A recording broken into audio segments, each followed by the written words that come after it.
Okay, good afternoon, citizens of YouTube and everybody else who is just visiting.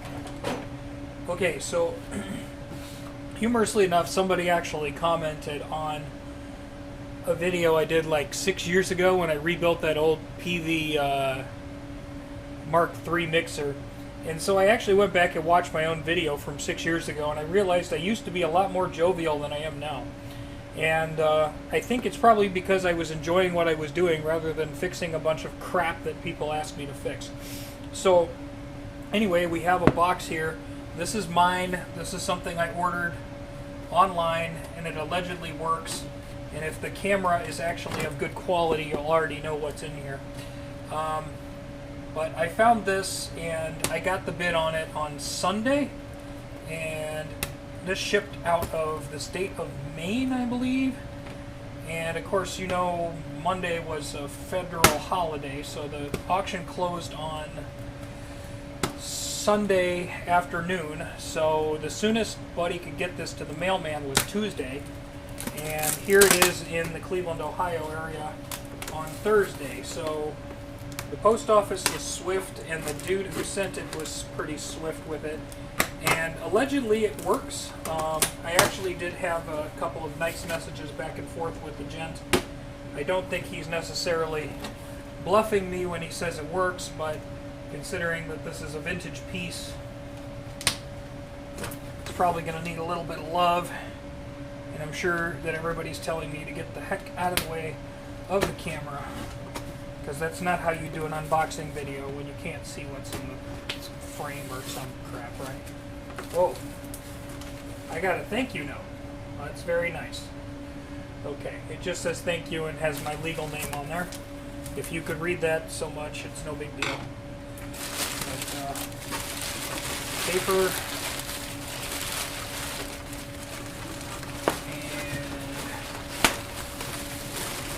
And bubble wrap. Okay, there's our thing.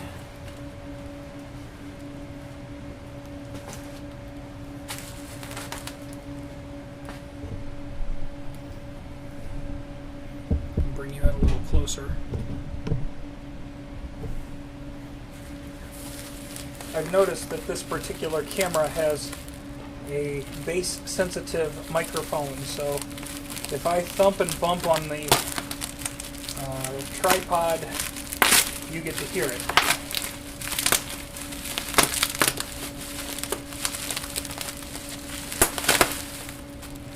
Okay, so we got through the bubble wrap, and now we have black plastic bag. Somebody was very thorough on their packing.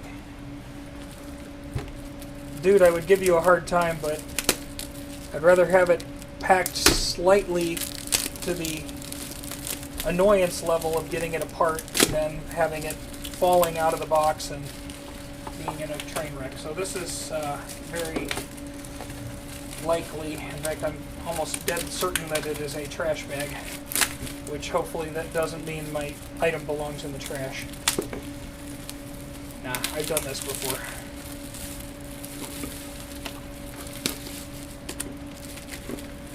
Okay, I hear it rattling, or there's some rattle inside of the thing. The thing has a rattle. Dun dun dun dun. It is a LaFayette Echo-Verb 2. So this is a reverb unit from the old school. And let's see. Oh yes, we have a reverb tank, and unfortunately it is bouncing around inside. It has become detached from the foam it was probably glued to, so I suppose I should address that and make sure everything's okay before I plug it in. I'm sure that, like I say, I'm not going to give Buddy a hard time because this is old and it allegedly worked. But I know on some of these older ones, like that Heathkit amp that we had before and that kind of stuff, the way they mount these, you can't always trust the mounting. So I'm just going to hope that that reverb tank isn't busted too bad.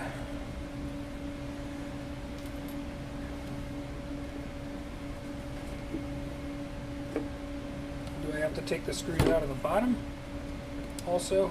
No, doesn't look like it.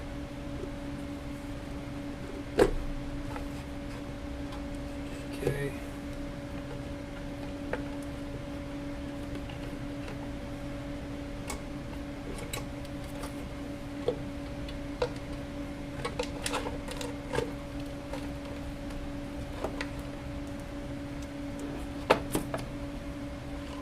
Okay, so by the looks of it, the Echo tank here was stuck to the foam, or stuck between the foam. There's an upper foam and a lower foam, and it just mashes between those two, and it slipped out. So, okay, it's a sealed tank top and bottom, and it doesn't look like the wires are busted or nothing.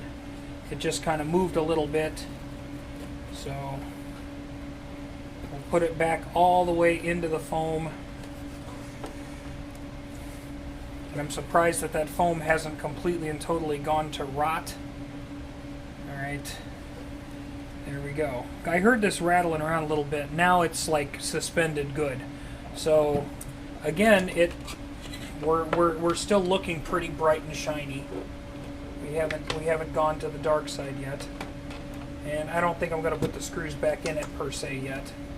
And then we'll flip it over and take a look at the vintage beautifulness in it. We've got a little teeny tiny transformer and a little circuit board with some caps on it that are probably old and expiring.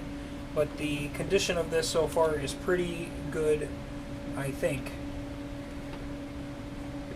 So I suppose we can plug it in and see if it explodes. Okay, so when Buddy wound up these cables, they were wound up really, really good, and then a zip tie was put on them so they couldn't go anywhere. That's good packaging, but it's a little tricky to snip those zip ties and not hurt the wires. See, that wire's in really good condition. I like that. Alright, cool. So I'm going to need some kind of amplifier thing so I can at least hear if it's echoing. Okay, so I have an amp hooked up. There's apparently a reverb on-off single button foot switch one can do. Go in the instrument, input, turn the reverb up to half, switch it on and see if it explodes. Okay, so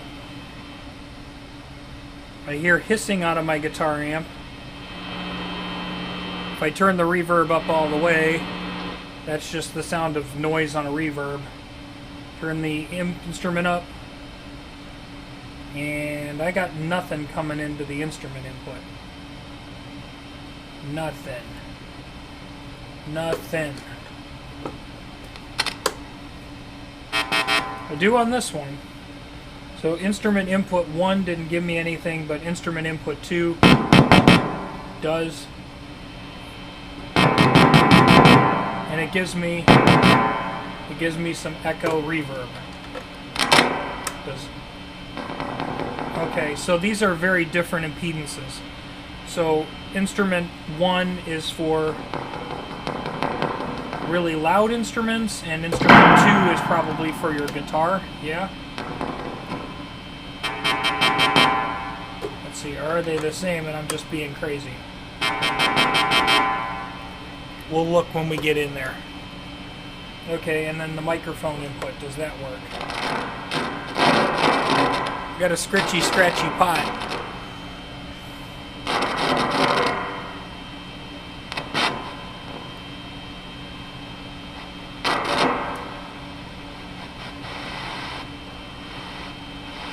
There's a bit of sound coming through there. How about this one?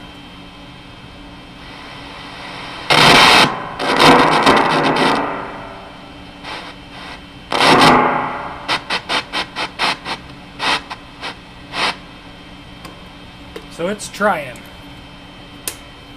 So we'll turn that off. I think we're off to a good start. It wants to work. That's cool. So, you know, condition of this is actually really, really good. But it's got original capacitors in there that are older than me. So let's do a cap job, clean the pots, do a little bit of maintenance on it, okay? Okay, so it appears that all the technical mumbo-jumbo I'm interested in is all mounted on this circuit board, which attaches with a couple of screws, and then we should be able to pop that off and take a look at what we have to do. Okay, it looks like our main filter caps here are 470 microfarad. We got a bunch of 4.7 microfarads, and I think there's 110 microfarad in here. Everything is like a 10 volt cap, so this is a nice low voltage circuit. Everything I've got should get the job done, so I have pieces, parts, and of course all the new model caps are higher voltage and physically smaller. So we'll heat up the solder sucker 9 million and get to work. Okay, so I changed all the electrolytic capacitors. There's 1, 2, 3, 4, 5, 6, 7 of them, and we'll test the old ones for fun to see if we really had to or not. And then I'm going to screw this board down, and then we have to clean all of these controls. Okay, as usual for our cleaning, we're going to use a Max Pro contact cleaner followed by the Max Pro electronics lubricant. Spray a little bit in the pot and then turn it a lot of times, like 20 or something. Okay, so our LaFayette Echo-Verb 2 is recapped, and it is plugged into the amplifier. And let's see, it's quieter. It's not, it wasn't ridiculously noisy before, but it wasn't quiet.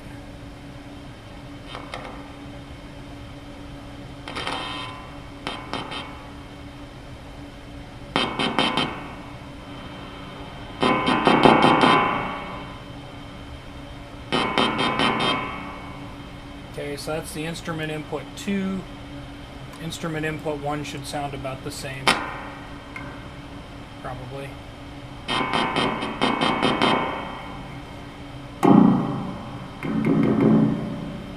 It's fun to tap on reverb tanks, isn't it? And let's try the microphone inputs.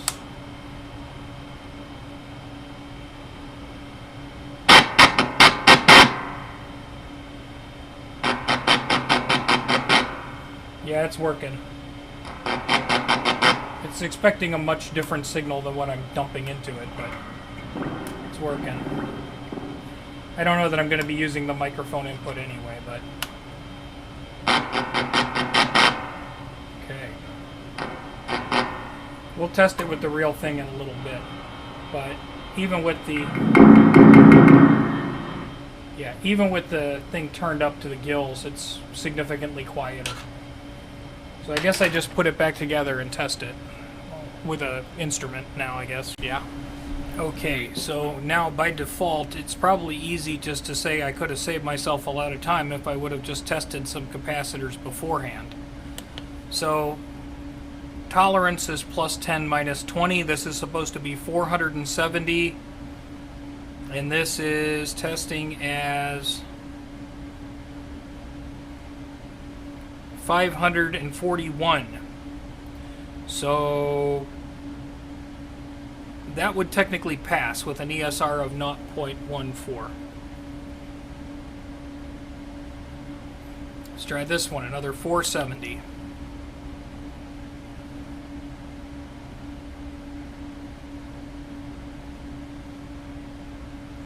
$587. That one's a bit too far gone. Alright, this is a... Is this a 10 microfarad? Yeah, this is a 10 microfarad. Supposed to be.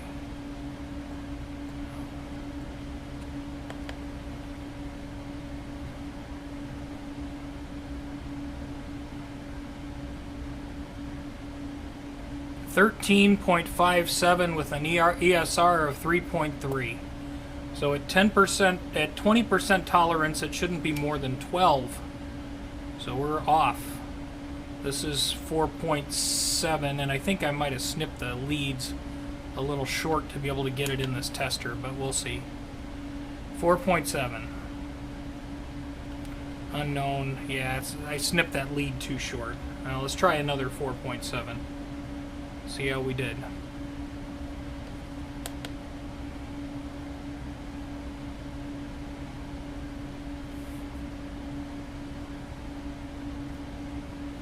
$7.6. Supposed to be 4.7, it measures 7.6. I would say that's way off. Alright, how about this one? This is another 4.7.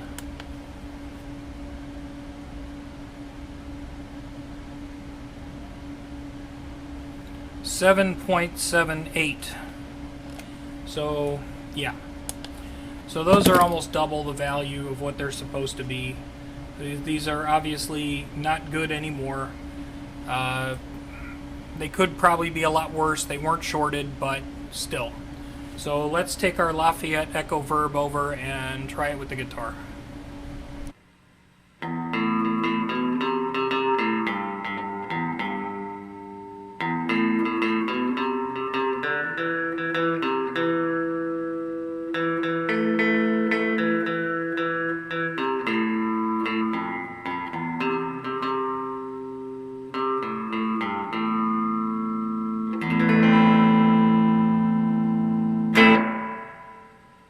Okay, cool. So it works. This amp has got a pretty high gain stage. It's picking up a little bit of hiss off of the LaFayette unit. It hisses a bit, but that's probably, it might be the orientation of the reverb tank, or it might just be the nature of the transistors in it.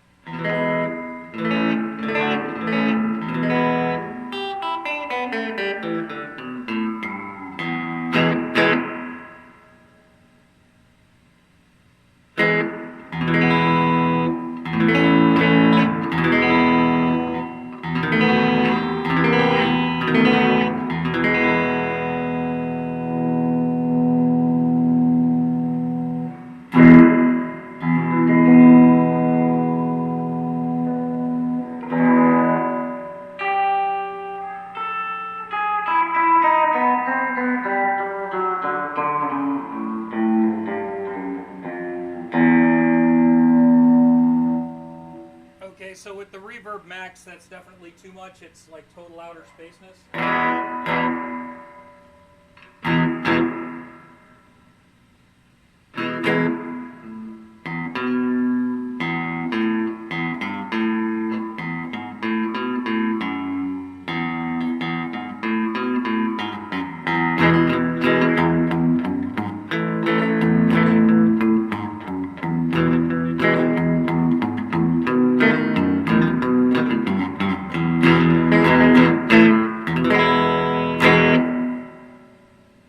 So cool. It's like I say, it's got a little bit of hiss and noise. This amp is very, very sensitive to that. So if you've got to know if something's quiet or not, you'll know. And now I know it's not super quiet, but it's got a cool sound to it, and it's certainly worth fidgeting around with a little bit more. Maybe see if we can get a little bit quieter, but now at least it's working and it's good. So that's a LaFayette Echo-Verb 2, kind of a fun toy to fiddle around with here in the shop.